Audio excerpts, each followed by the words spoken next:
তফসিরে পাওয়া যায় ওই পাহাড়টার নাম কোরআনেও পাওয়া যায় রে বাবা। ওই পাহাড়টার নাম হচ্ছে সফা। মা হাজেরা দূর থেকে মারওয়া পাহাড় থেকে দেখলেন, মনে হলো ওই পাহাড় থেকে বাবা পানি ঝর্ণা বয়ে এসেছে। মা হাজেরা চামড়ার মুশুগা হাতে করে নিয়ে বাবা ওই সফা পাহাড়ের কাছে দৌড়ে গেলেন। ও পাহাড়ে গিয়েও দেখেন বাবা মারওয়ার মতো বাপজিকে ঘটলো। ওখানে বাপজি পানি নাই, পাহাড়ের মরিচিকা গুলো দূর থেকে রোদ্রে বাবা পানি মনে হচ্ছিল। ও বাপজি ভাইরাও, আপনারা দেখবেন আপনাদের যে গোয়াস থেকে বাবা এই যে গোধন পাড়া যে বাপ যে আপনার রোডটা, এই রোডে বাবা আঁকা বাঁকা যদি না হয় 2 কিলোমিটার যদি রাস্তা সোজা হয়, ও বাপজি ভাইরাও চৈত্র মাসের সময় দুপুর 12টার দিকে আপনি ওই রাস্তার দিকে একটু তাকাবেন। পিছে রাস্তা যদি আঁকা বাঁকা না হয়, 2 কিলোমিটার রাস্তা যদি আপনার সোজা হয়, দূর থেকে তাকে দেখবেন বাবা ওই পিছে রাস্তার উপরে পানি টলমল করে, মনে হয় না? যত কাছে যাবেন দেখবেন পানি নাই। ওই পাথরগুলো রৌদ্রের সাথে মনে হবে বাবা পানি টলমল করে, কিন্তু আদৌ পানি নাই। মা হাজেরাও ওই মারওয়া থেকে সফা, সফা থেকে মারওয়া আল্লাহর নবী জনাবে মুহাম্মদ রাসূলুল্লাহ সাল্লাল্লাহু তাআলা আলাইহি ওয়াসাল্লাম বলেন, আমার মা হাজেরাও ওই পাহাড় দুটো বাবা 7 বার দৌড় দিয়ে দিয়েছিলেন। আল্লাহর নবীর কলিজার টুকরা বিবি হযরত মা আয়েশা সিদ্দিকা রাদিয়াল্লাহু তাআলা আনহার ব্যাপারে বলা হয়েছে, মা আয়েশা আল্লাহর নবীকে একদিন প্রশ্ন করলেন, গো আল্লাহর নবী যে আপনি বলুন গোটা পৃথিবীর মানুষ হজ করতে আসে মক্কায়, ওই সফা আর মারওয়া ওই 2 পাহাড় 7 বার দৌড়াদৌড়ি দেয়, কবার দেয়? শুনতে পান না? 7 বার দৌড়ে।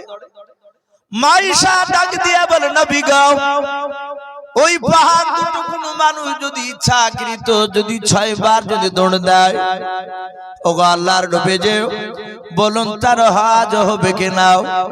আল্লাহর নবী বলেন, আয়েশা ওই পাহাড় দুটো আমার মা হাজেরা 7 বার দৌড় নিয়েছিল। আয়েশা আমার মা হাজেরা ওই পাহাড় দুটো 7 বার দৌড় না দিয়ে 50 বার যদি দৌড় দিত আমার আয়েশা, আমার হাজেরা, ওরে আমার আয়েশা আজও সারা পৃথিবীর মানুষকে 50 বার দৌড় দেওয়া লাগতো। ওরে আমার আয়েশা শুনে নাও, কোন মানুষ ইচ্ছাকৃত যদি 6 বার দৌড় দেয়, 5 বার দৌড় দেয়, আল্লাহর নবী বলেন তার হজ পরিপূর্ণ মোকাম্মেল হবে না। ও বাপজি ভাইরাও, আল্লাহর নবী জনাবে মুহাম্মদ রাসূলুল্লাহ সাল্লাল্লাহু তাআলা আলাইহি ওয়াসাল্লামকে বাপজি জানিয়ে দেওয়া হয়েছিল, আমার মা হাজেরা 6 বার নয় 7 বার বাপজি দৌড়াদৌড়ি করে বাবা আর পানি কোথাও পেলেন না। পাহাড় থেকে বাবা যখন নেমে আসেন আল্লাহকে ডেকে বলেন, আল্লাহ আমার মনে হয় আমার কলিজার টুকরা সন্তান ইসমাইলকে আর বাঁচানো যাবে না। আগে মাওলা আমার চোখের সামনে আমার কলিজার টুকরা ছেলে পানি পানি করে দুনিয়ার মুখ থেকে বিদায় নিয়ে চলে যাবে, আমি তার মা সহ্য করতে পারবো না। ও বাপজি ভাইরাও, পৃথিবীতে বাবা সন্তানের কাছে বাবা মা বাপের মতো বাপজি ভালোবাসাও, নিঃস্বার্থের ভালোবাসাও পৃথিবীর মধ্যে বাবা জন্মদাতা বাপ আর জন্ম দক্ষিণে মা ছাড়া কেউ হতে পারবে না, পারবে? আল্লাহর নবী জনাবে মুহাম্মদ রাসূলুল্লাহ সাল্লাল্লাহু তাআলা আলাইহি ওয়াসাল্লাম নবী বলেন, আমার মা হাজেরাও 7 বার দৌড়াদৌড়ি করে যখন পানি পেল না আল্লাহর কাছে কাঁদেন, আল্লাহ আমার ছেলে ইসমাইলকে আর বাঁচানো যাবে না। ও বাপজি ভাইরাও, এই দিকের বাবা হযরত বাপজি জিবরিল আলাইহিস সালামকে আল্লাহ ডাক দিয়ে বলেন, জিবরিল আর তোমাকে আসমানে থাকা লাগবে না। জিবরিল বলেন, আল্লাহ আমি কোথায় যাব? বলে জমিনে চলে যাও। বলে আল্লাহ আমি জমিনে কেন যাব মৌলান? আল্লাহ বলেন ওরে আমার জিবরিল ফেরেশতা শুনে নাও, আমি ইব্রাহিম নবী আলাইহিস সালামকে, তার বেবি হযরত মা হাজরা আলাইহিস সালামকে, আর কলেজার টুকরা সন্তান ইসমাইল আলাইহিস সালামকে আমি ওদের তিনজনের ইমতিহান নিয়েছি রে জিবরিল। যা আমি তাদেরকে ইমতিহানে পরীক্ষা আমি উত্তীর্ণ করে দিয়েছে, পাস করে দিয়েছে। আমি তিনজনকে পানির ব্যবস্থা করে দেই নাই, আমি হাজেরাকে পানির ব্যবস্থা করে দেই নাই। ও বাপজি ভাইরা বলেন, আল্লাহ ইচ্ছা করলে পাহাড় থেকে কি পানি বের করতে পারতেন না? পারতেন না? আল্লাহ ইচ্ছা করলে পারতেন।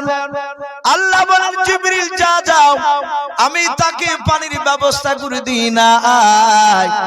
আমার ইসমাইল আলাইহিস সালাম পানি পানি করে কান্না করেছে।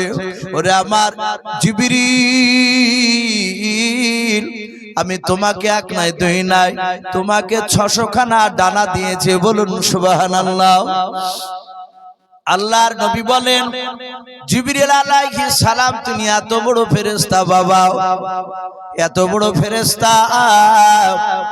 আব্দুল্লাহ বিন মাসউদ রাদিয়াল্লাহু তাআলা আনহু, হযরত আব্বাস রাদিয়াল্লাহু তাআলা আনহু আল্লাহর নবীকে বলেন নবী গো, এখানে অনেকগুলো সাহাবা রয়েছে, আমরাও।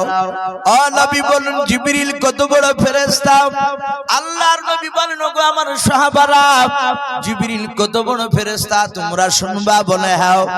আল্লাহর নবী বলেন ওগো সাহাবারা, জিবরিল এত বড় ফেরেশতা, শুনে নাও সারা পৃথিবীতে যত পানি রয়েছে, আসমানের নিচে জমিনে যত পানি রয়েছে, এমনকি বাবা 7 সমুদ্র যা আমরা বলে বাবা, সব পৃথিবীর পানি যদি তুলে নিয়ে জিবরিলের মাথার চাঁদিতে যদি বাবা হড় করে যদি ঢেলে দেওয়া যায়, আল্লাহর নবী বলেন ওরে সাহাবারা, গোটা পৃথিবীর পানি জিবরিলের মাথার চাঁদিতে ঢেলে দিলাম। সব পানি গড়তে গড়তে গড়তে গড়তে বাবা জিবরিলের থুতনি পর্যন্ত আসতে গিয়ে গোটা পৃথিবীর পানি শুকে যাবে। বলুন সুবহানাল্লাহ। বলেন আরে তাকবীর। বাপজি শুধু তাই নয়, নবী বলেন এই সাহাবারা, জিবরিল একবার দুনিয়ার মাটিকে খামচা মেরে ধরে এমনি করে যদি ঘুরিয়ে একবার ছেড়ে দেয়, 70,000 পাক ঘোরার পর থামবে। জিবরিল এত বড়। আল্লাহর নবী বলেন আমি জিবরিলকে আমি 2 বার দেখেছি তার অরিজিনাল চেহারা। কবার বললাম? 2 বার। অথচ নবী বলেন আমার কাছে জিবরিল প্রায় 24,000 বারেরও বেশি আমার কাছে এসেছিলেন। বলুন সুবহানাল্লাহ। তাহলে 24,000 বারেরও বেশি জিবরিল আলাইহিস সালাম আমার নবীর কাছে এসেছিলেন। আর সেই নবী আবার বলছেন আমি জিবরিলের অরিজিনাল চেহারা কয়বার দেখেছি বললে? 2 বার। আমার নবী তো অরিজিনাল চেহারা 2 বার দেখেছে জিবরিলের, কিন্তু আদম আলাইহিস সালাম থেকে নিয়ে ঈসা রুহুল্লাহ আলাইহিস সালাম, এই যে টানা আল্লাহ রাসূলকে দিয়ে 1,24,000 নবী রাসূল। আবার মতান্তর শুনেন না যে 2,24,000। এতগুলো নবী রাসূলের মধ্যে থেকে শুধু একটাই নবী জিবরিলের অরিজিনাল চেহারা 2 বার দেখেছিলেন, তিনি হচ্ছেন আপনার আমার নবী। বাদবাকি মুসা আলাইহিস সালাম, আদম আলাইহিস সালাম, ইদ্রিস আলাইহিস সালাম, নূহ নবী আলাইহিস সালাম, জাকারিয়া নবী আলাইহিস সালাম, হযরত শীশ নবী আলাইহিস সালাম, ঈসা নবী আলাইহিস সালাম, মুসা কালিমুল্লাহ আলাইহিস সালাম, এইভাবে যত নবী আছে তারা কেউ জিবরিলের অরিজিনাল চেহারা তারা একবারও দেখে না। কথা বুঝতে পারছেন ভাই আমার? এখন অনেক মানুষ ভাববেন তাহলে নবী 2 বার দেখেছেন আর 24,000 বার দেখেছে, ওগুলো আবার জিবরিল কিভাবে এসেছিল? হাদিসের ভাষায় পাওয়া যায় কোন কোন সময় জিবরিল আলাইহিস সালাম মুসাফির হালাত আসতে, মুসাফির উস্কো খুস্কো চেহারা নিয়ে জামাগুলো ভালো পরিষ্কার ছিল না। মুসাফির এখন তো বাপজি আর কষ্ট নাই, মুসাফির এখন ট্রেনের ভিতরই ভাত পাওয়া যাচ্ছে, ও বাসা আপনার যাবতীয় খাবার পাওয়া যাচ্ছে। আবার অনেকে এটা শোনা আছে যে বাসে নাকি বলে বিরিয়ানিও বিক্রি হয়েছে দূরপাল্লার বাসগুলোতে, প্যাকেট করে নিয়ে উঠে পড়ছে বিক্রি করতে। আগে তো তা ছিল না বাপ,